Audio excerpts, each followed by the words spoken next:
ஒரு back pain இருக்குதுன்னு வச்சுக்கோங்க, இல்லை நீ பெயின். வெறும் நீ பெயினுக்கு உண்டான எக்ஸசைஸ் சொல்லி கொடுத்தா க்யூர் ஆக மாட்டேங்குது. பேக் பெயின் இருக்குன்னா வெறும் பேக் பெயினுக்கு சொல்லி கொடுத்தா அவங்களுக்கு க்யூர் ஆகிறதில்ல. நெக் பெயின் இருந்தாலும் நெக் பெயினுக்கு சொல்லி கொடுத்தா க்யூர் ஆகிறதில்ல. இது முதல்ல எனக்கு தெரியவே தெரியாது. நான் ரொம்ப வருஷமாக கிளினிக் நடத்துகிறப்போ பாஸ்ட் இப்போ 28 இயர்ஸாக நடத்துகிறேன்னா 20 இயர்ஸ் முன்னாடி நான் நெக்குனா நெக்குக்கு தான் சொல்லி தருவேன், பேக்னா பேக் தான், நீனா நீனு தான். அப்புறம் கொஞ்சம் கொஞ்சமாக ஏன் இதில் எல்லாம் ட்ரபிள்ஸ் வருதுன்னு பார்க்குறப்போ அசோசியேட்டட் ஒரு விஷயம் இருக்குன்னா, இப்போ ஒன்றும் இல்லை, கிரிக்கெட் பிளேயர்ஸ் இருக்காங்கல்ல, கிரிக்கெட் பிளேயருக்குன்னு ஃபிசியோதெரபிஸ்ட் இருப்பாங்க.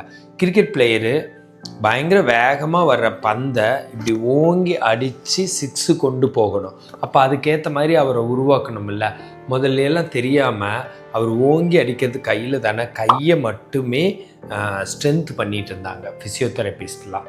அப்படி பார்த்தா அப்படி கையை மட்டும் ஸ்ட்ரென்த் பண்ணால் அவர் ஒரு ஃபோர்ஸாக அடித்து 6 அடிக்கிறதுக்கான வாய்ப்பு கம்மியாக இருந்திருக்குது. அப்புறம்தான் ரிசர்ச் பண்ணி பார்த்தா அப்புறம்தான் தெரியுது, வலது கையில் அடிக்கிறாருன்னா இடது காலை ஸ்ட்ரென்த் பண்ண வேண்டியதாக இருக்குது, கையோடு சேர்த்து காலையும் ஸ்ட்ரென்த் பண்ண வேண்டியதாக இருக்குது. ஏன்னு கேட்டால் இடது காலை தூக்கி முன்னாடி வச்சு வலது கையால் அடிக்கிறாரு. அப்போ இடது காலில் எவ்வளவு ஸ்ட்ரென்த் அவர் கொடுக்குறாரோ அதுதான் வலது கையால் அடித்து தூக்க முடியுது. அந்த மாதிரி ஒரு எஃபெக்ட் தான் இப்போ நம்ம உடம்பு விஷயத்துலேயும். அதாவது இப்போது பேக் பெயின்னு வச்சுக்கோங்க, பேக்குக்கு மட்டும் சொல்லி கொடுக்காம சயாட்டிக் நர்வ் எல்லாமே, சயாட்டிக் நர்வ் எங்கெங்கெல்லாம் போகுதோ, சயாட்டிக் நர்வ் இடுப்பில் ஆரம்பித்து வெட்டெக்ஸ் வழியாக தொடையில் பின்னாடி முழங்காலுக்கு சைடில் வெளியில் 2ஆக பிரிஞ்சு anterior tibial nerve, lateral peroneal nerve, அப்படியே போய் கீழே போய் பாதத்தில் பிளான்டார் நர்வ்ஸ்னு 5ஆக பிரியுது. அப்போ அது அந்த நர்வோட கோர்ஸ் போகிற இடத்துல எல்லாமே சொல்லி கொடுக்க வேண்டியதாக இருக்குது. சரி, அதோடு தான் நிறுத்தலாமான்னா அது சப்ளை பண்ணுற மசில்ஸ்க்கெல்லாம் சொல்லித்தர வேண்டியதாக இருக்குது. வெறும் லம்போசாக்ரல் மசில்ஸ்க்கு மட்டும் சொல்லி கொடுத்தா க்யூர் ஆகிறதில்ல.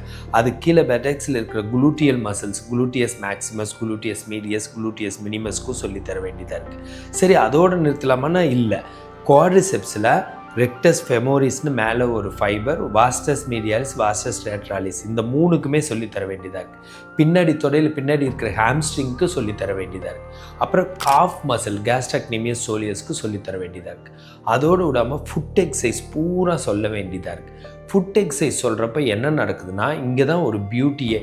ஃபுட் 2வது ஹார்ட் மாதிரி. ஃபுட் எக்ஸசைஸ் எப்போ நான் சொல்லி கொடுத்தனோ பேஷண்ட்ஸ் ஆட்டோமேட்டிக்காக அந்த ஹார்ட் ட்ரபிள் குறைஞ்சதாகவும், டயபெட்டிஸ் கொஞ்சம் கம்மியானதாகவும், நல்லா கம்மியானதாகவும், ட்ரைக்ளிசரைட்ஸ், சோலியஸ் மசிலுக்கு எக்ஸசைஸ் சொல்லி கொடுத்தா ட்ரைக்ளிசரைட்ஸ் குறையுது. இந்த மாதிரி ஒன்றோட ஒன்று மற்ற விஷயத்தில் சைடு எஃபெக்ட் நடக்குது ஒன்றோட ஒன்று, இங்கே என்னடானா பாசிட்டிவ் எஃபெக்ட் நடக்குது ஒன்றோட ஒன்று. ஒரு விஷயத்துக்கு வந்தாங்க பேக் பெயினுக்கு, அவங்களுக்கு சயாட்டிக்கா, சரி வேரிகோஸ் வெயினை விட்டு வச்சதா அதையும் க்யூர் பண்ணிடுது. சரி, ஹார்ட் ட்ரபிள் இருந்தால் அதுக்கு எவ்வளவோ வேலை செய்யுது.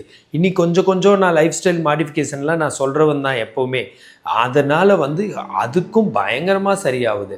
சரி, டயபெட்டிஸ் சூப்பராகவே க்யூர் ஆகுது. இதெல்லாமே நான் பார்த்துருக்குறேன். ஆனால் இன்னும் ஓப்பனாக கிளைம் பண்ணி நான் சொல்லலை. பட் இது பேஷண்ட்ஸ் என்கிட்ட சொல்லுவாங்க. அந்த மாதிரி ஒன்றை செய்கிறப்ப என்ன ஆகுது, சரின்னு சொல்லிவிட்டு பேக் பெயின் இருக்கிற எல்லாருக்குமே நெக் பெயினும் இருக்குது. ஏன்னா ஸ்பைனுங்கிறது ஒன்று தானே.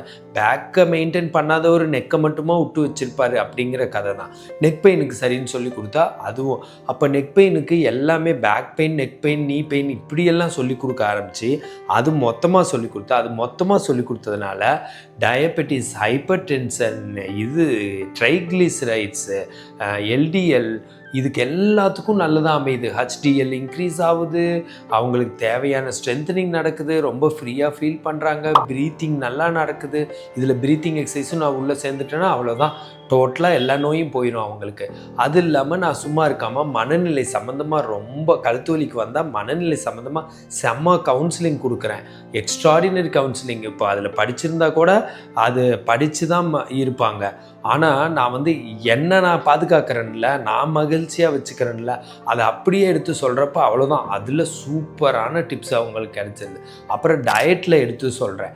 இதெல்லாம் நடக்கிறப்ப லைஃப் ஸ்டைலை மாடிஃபை பண்ண சொல்கிறேன். லைஃப் ஸ்டைல் மாடிஃபை பண்ணி கழுத்து வலி சரியாகிறப்ப லைஃப் ஸ்டைல் டிசீஸ் எல்லாமே தான் சரியாகும். இன்றைக்கி இருக்கிறதுலையே 95% லைஃப் ஸ்டைல் டிசீஸ் தான். ஒரு உதாரணத்துக்கு 10 சொல்கிறேன். Hypertension, BP, sugar, diabetes, அதுக்கப்புறம் வந்து கழுத்து வலி, இடுப்பு வலி, ஸ்பாண்டிலைட்டிஸ், ஆர்த்ரைட்டிஸ், அதுக்கப்புறம் வெயிட்டு, ஒபிசிட்டி, அப்புறம் வந்து ஒரு கிட்னி சம்மந்தப்பட்டது, லிவர் சம்மந்தப்பட்டது, கட் ஹெல்த்து, எல்லா அல்சரு எல்லாமே லைஃப் ஸ்டைல் சம்மந்தப்பட்டது, லைஃப் ஸ்டைல் டிசீஸு.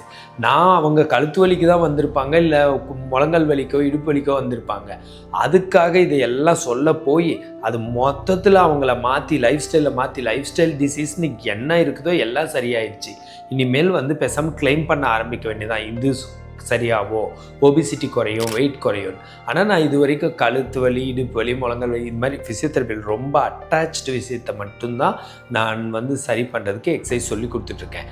ஆனால் அதனோட சைடு பாசிட்டிவ் எஃபெக்ட்ஸாக இது எல்லாமே நடக்கிறத பேஷண்ட் சொல்லி நான் கேள்விப்பட்டுகிட்டே இருக்கேன். ஸோ இது ஒரு பயங்கர சூப்பராக இருக்குது. இந்த மாதிரி கிளாஸஸ், இந்த மாதிரி கன்சல்டேஷன்ஸ் வேணும்னா எனக்கு கால் பண்ணுங்கள். அண்டு ஹெல்த் டிப்ஸ் வேணும்னா என்னை ஃபாலோ பண்ணுங்கள். நான் பிரகாஷ், ஃபிசியோதெரபிஸ்ட்.